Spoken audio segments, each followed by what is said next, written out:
That's also why I'm very excited to share these recorded remarks from Representative Michael McCall, who represents the 10th district here in Texas, which also includes parts of the UT Austin campus in particular. Bob's Center for Electromechanics, which is in the Pickle Research Campus, is actually in Representative McCall's area.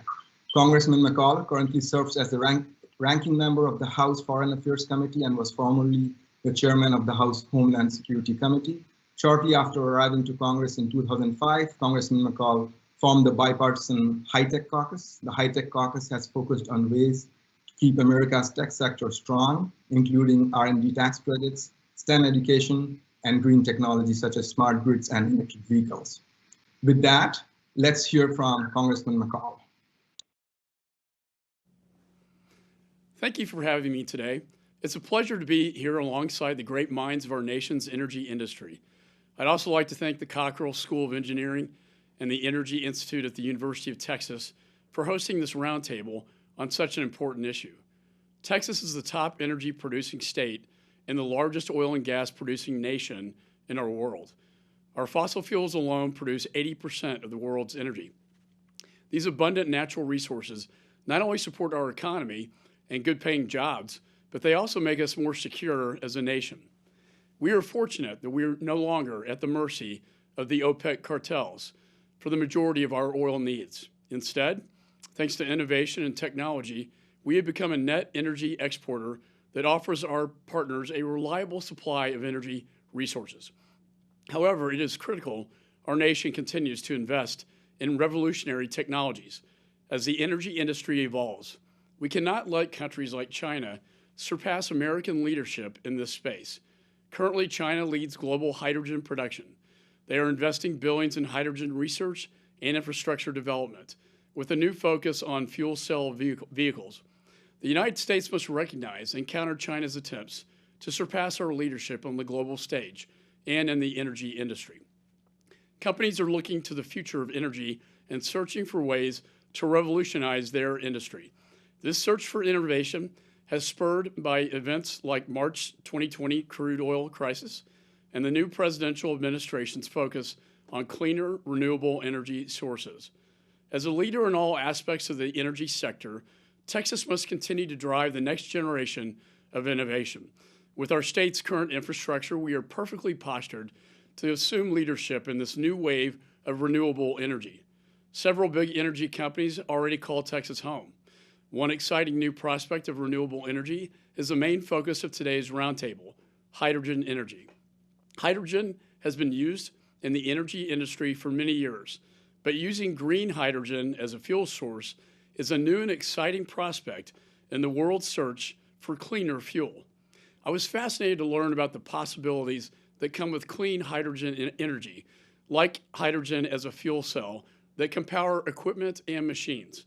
This possibility will change the landscape of how our world is powered. So I'm pleased to see that the University of Texas is once again leading the charge on the research and development of hydrogen energy. And just this year, UT announced their partnership with Frontier Energy and Gas Technology Institute to collaborate on the Department of Energy's H2 at Scale project. Energy suppliers have already invested over $10.8 million in the H2 at Scale project, which will help bridge a link between existing energy infrastructures and renewable energies.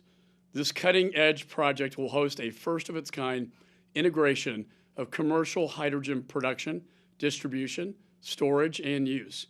It is important to involve all players of the energy industry as innovation continues to bolster U.S. leadership. These efforts are contributing to the modernization of the energy industry. The hard work and genius that goes into developing these new technologies is allowing the United States to maintain its energy independence, something vital to our nation's security. This is deeply important work, and I will continue to support our nation's energy industry as they innovate and find new ways to fuel the world. So once again, thank you, and I look forward to hearing about the important role that the University of Texas and industry partners are playing in developing the next generation of fuel for the world. Great. Well, thank you so much, Representative McCall, for those remarks. We really appreciate the work you do and the support that you provide to the 10th district and more to energy in Texas. We will hear later on more details about the hydrogen at scale project. It's very exciting. And we have Nico Bokamp from Frontier Energy to tell us more about that. Next, we have Representative Drew Darby to provide remarks. We are very excited to have you here. Texas State Representative Drew Darby joining us. Representative Darby hails from San and has served 7 terms in Texas House, and his district includes the vast Permian Basin.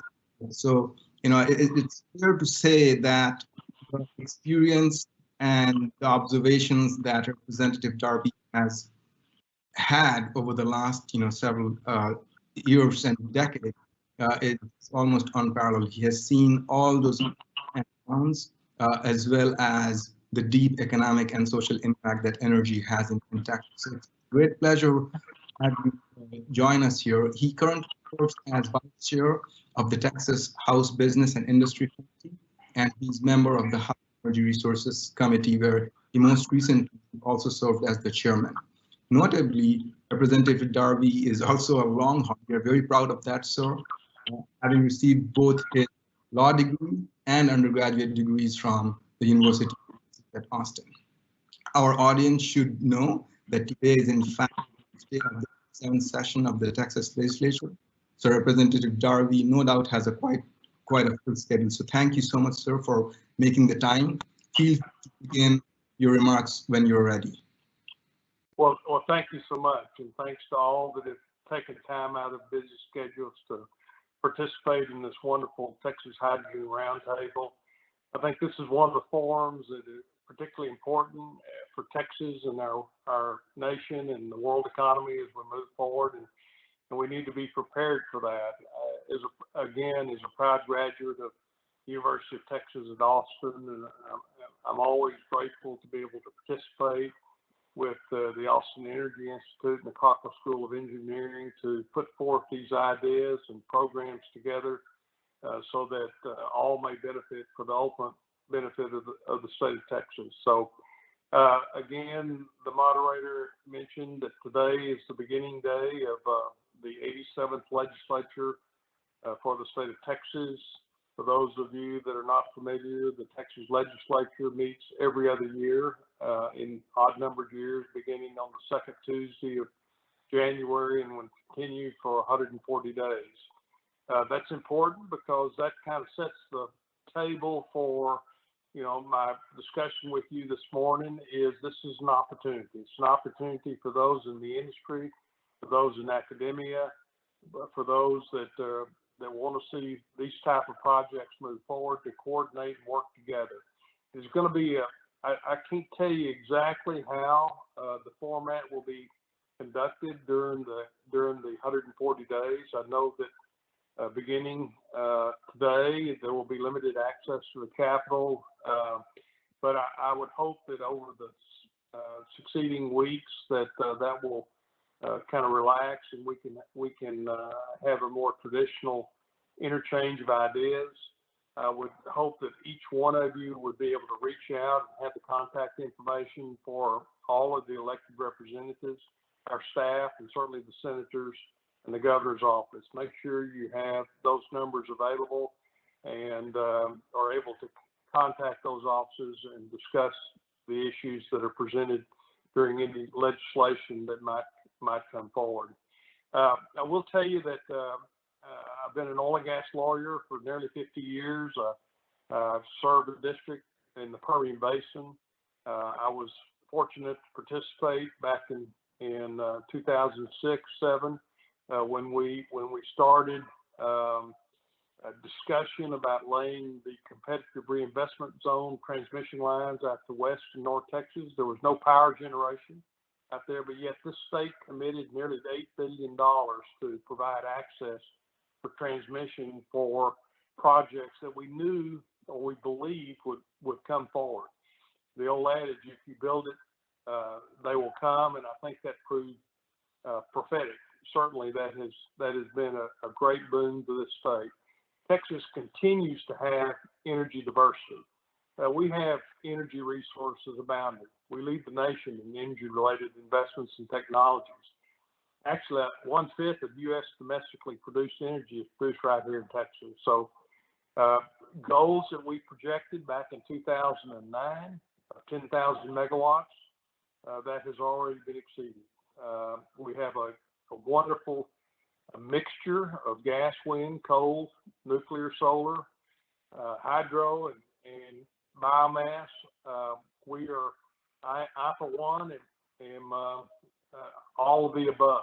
I mean, there's no single answer to the complexity of the problem facing Texas and meeting our energy demands, because not only is Texas the top energy producer, we also use more energy than any other state. And so why we are growing is because we are a business and family friendly state. We expect businesses to continue to flock to Texas. I think our land resources are sufficient and water resources are sufficient. We just need to make sure that we have good jobs, we have good schools, and good infrastructure available. The purpose of the Texas legislature is to be proactive and have foresight, to plan on these life-changing and disruptive technologies that may come. And so Texas, even though we are currently a large producer of hydrogen, we have infrastructure already available. I believe we have the largest hydrogen pipeline system in the world already. Hydrogen, of course, is produced using natural gas, and that is abundant. And if anything, we suffered from relatively low pricing because of the abundance of our gas. So this would be a huge market for our natural gas production. If you've been to West Texas and you've seen the solar and the wind farms that have produced, that has provided a large base and growth potential. Clearly, our ports, we have access to the Gulf Coast, and our ports can ship hydrogen all over the world. But we need long-term resilience. If anything, these cyclical forces working in world markets show that you cannot depend upon a single source of energy. Texas economy, we've got the Comptroller of Public Accounts here in Texas that recently released yesterday the economic indicator of what we're going to have to deal with in the legislature. We're going to have almost $1 billion worth of shortfall, but clearly it could have been much worse had Texas not diversified its economy over the years and has been resilient in resisting these downturns of economic forces that have affected other parts of the country and the world. But we need more. And so we need cleaner generation like hydrogen until we improve our infrastructure systems to bring those supplies to customers. So I would just reach out to each one of you to tell you that the legislature, I know you need to couch it with some view of discernment, but when the legislature says we're from the government and we're here to help, I know some of you may distrust that, but I will tell you, your Texas leaders are welcoming the opportunity to work with you to promote this type of technology and this type of investment in our future. We need to be forward thinking, and I congratulate each one of you for taking the time again to join and participate in this roundtable. And I would look forward to continued discussions that you may have with myself, certainly my staff, on how we can advance these proposals forward. With that, I thank all present for allowing me to participate in this. Great. Thank you so much, Representative Darby, for those remarks. We really appreciate again your time in such a busy time. A few things that Representative Darby mentioned will come up again today, but those are just so fundamental. And just mention a couple of things. Perhaps the most profound is, given the complexity of the problem you're dealing with in terms of energy supply, demand, resilience, robustness, and economic impacts, it's how do we think about the right mix of sources and infrastructure to provide long-term resilience. That is very, very fundamental.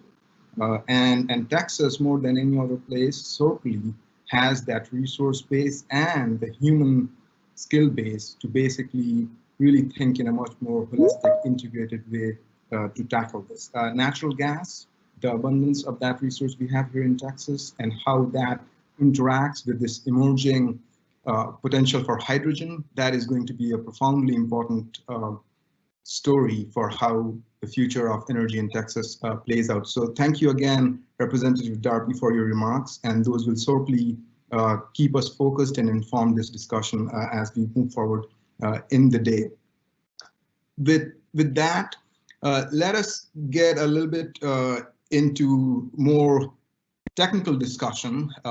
And the way we have structured today's agenda is basically starting all the way from a global perspective and why hydrogen and why now, why it is relevant, to taking a view at the national level and then digging deeper and seeing what types of experiences and what types of projects and partnerships and innovation is happening across the full ecosystem, but then also what questions and problems and potential solutions are emerging. So, we try to think about the full supply chain. And as I mentioned in my opening remarks, that the idea is to get a holistic, integrated, comprehensive view to put ideas on the table, just so that, we all can have that coordinated discussion happen. And that's very important. This all because timing is all, we cannot take decades to make this happen. Timing is very important, and scale is also important for this really to matter. And so coordination becomes name of the game, because there's a lot of infrastructure also associated with this. So that's the reasoning that went into designing our program.